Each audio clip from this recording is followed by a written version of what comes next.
कभी दूसरों के लिए गड्ढा खोदने वाला खुद उसमें गिर जाता है। यही कहावत आज बांग्लादेश पर सटीक बैठती है। मोहम्मद यूनुस और उनके सलाहकारों की हालिया हरकतों ने यह साबित कर दिया है। दरअसल हाल ही में बांग्लादेश के एडवाइजरों ने एक ऐसा नक्शा शेयर किया जिसने न केवल विवाद खड़ा कर दिया बल्कि भारत की सहनशीलता की परीक्षा भी ले ली। हालांकि हम आपको ये नक्शा नहीं दिखा सकते क्योंकि ये भारत के आत्मसम्मान की बात है। इस नक्शे में भारत के बंगाल, असम और त्रिपुरा के कुछ हिस्सों को बांग्लादेश का हिस्सा दिखाने की कोशिश की गई। ये पहली बार नहीं है जब बांग्लादेश ने इस तरह की हरकतें की हो, लेकिन इस बार भारत ने तुरंत प्रतिक्रिया दी। नतीजा ये हुआ कि बांग्लादेश को कुछ घंटों में ही ये पोस्ट डिलीट करके भागना पड़ा। भारत की कड़ी प्रतिक्रिया ने बांग्लादेश को यह एहसास दिला दिया कि ऐसे कदम उठाना उसके लिए बहुत भारी पड़ सकता है। अब सवाल ये उठता है कि क्या भारत को बांग्लादेश के उत्तरी हिस्सों जैसे रंगपुर, खुलना और सिलहट को अपने नियंत्रण में लेकर वहां अल्पसंख्यकों को सौंप देना चाहिए। दरअसल 1947 की बात करें जब भारत और भारत के अंदर एक बहस चल रही है जिसको मैं देख रहा था कि भारत के वन ऑफ द टॉप जो डिफेंस एक्सपर्ट है मेजर गौरव आर्या, वो भी ये कहते हैं कि अगर हम 13 दिनों में बांग्लादेश क्रिएट कर सकते हैं तो 3 दिनों में डिसमेंबर भी कर सकते हैं।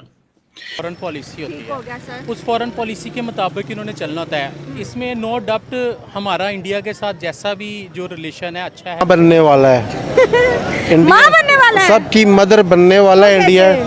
देखिए हाँ। माँ जो होती है प्यार से समझाती है हाँ। और इंडियन जो है वो प्यारे लोग हैं और प्यार से बात करते हैं। अब वो देखे ना, अब मुसलमानों के 6 मुल्क हाँ। इंडिया को अपना बड़ा बना रहे हैं, माँ को ला रहे हैं हाँ। कि माँ हमारे सर पे बैठ। इंडिया की अगर इस कामयाबी की बात करेंगे तो हमें थोड़ा सा वापस जाना पड़ेगा तारीख में।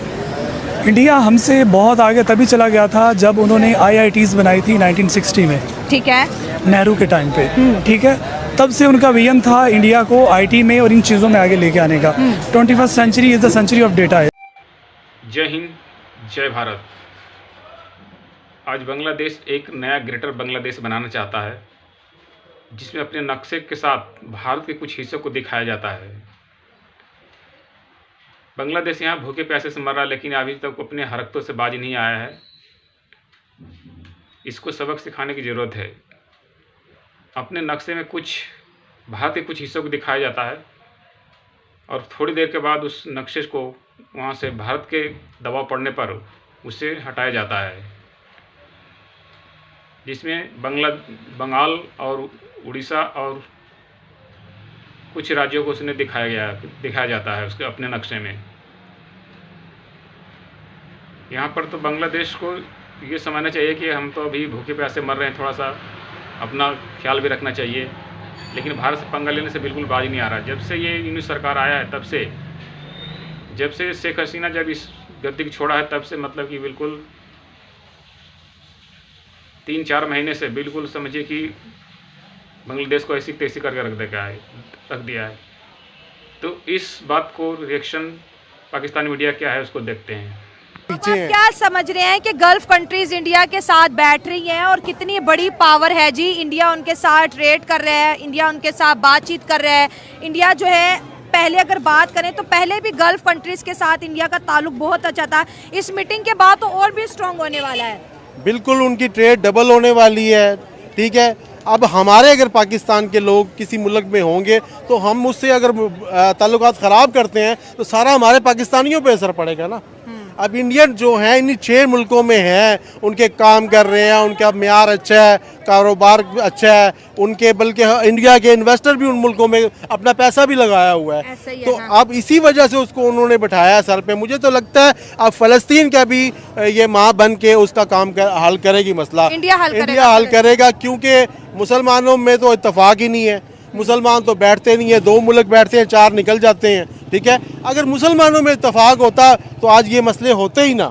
आज ये इंडिया उनकी माँ ना बनता, पाकिस्तान उनकी माँ बनता।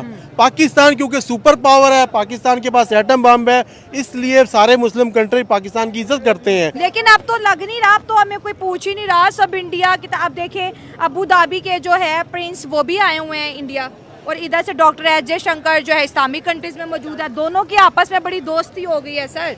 तो इसीलिए पाकिस्तानियों का पता चल गया दुनिया को कि इनके पास एटम बम शायद अब नहीं है। जो अभी हालात बन गए, जिस तरह ये मांग रहे हैं, इन्होंने एटम बम भी उनको दे दिया है, इनके पास कुछ नहीं है। अच्छा। ये सिर्फ बस खाली खोल लेके बैठे हुए हैं। हाँ। इनके पास एटम बम वगैरह कुछ भी नहीं एटम है। बम तो है, ये तो सारे 25 करोड़ पाकिस्तानियों को पता है। होता तो ये एक दिखाते, किसी पे चलाते, किसी को धमकाते, हाँ। ये तो हर किसी से डरते हैं। अच्छा। चलो इतने अगर एटम बम हमारे पास है तो थोड़े से उसमें से बेच के कर्जा उतार दो या उनको बिल्कुल ख़त्म कर दो, उनको किसी को दे दो। भाई एटम बम को हमने चाटना है जब हम वैसे ही मर रहे हैं, वबाओं से मर रहे हैं, बीमारियों से मर रहे हैं, भूख से मर रहे हैं, हमने अब एटम बम का क्या करना है? जिस दिन का हमने एटम बम भी के धमाके किए हैं उस दिन से पाकिस्तान पीछे होता रहा है। हालांकि एटम बम हमारे पास आज का नहीं है, सन 85 का बना हुआ है। अच्छा।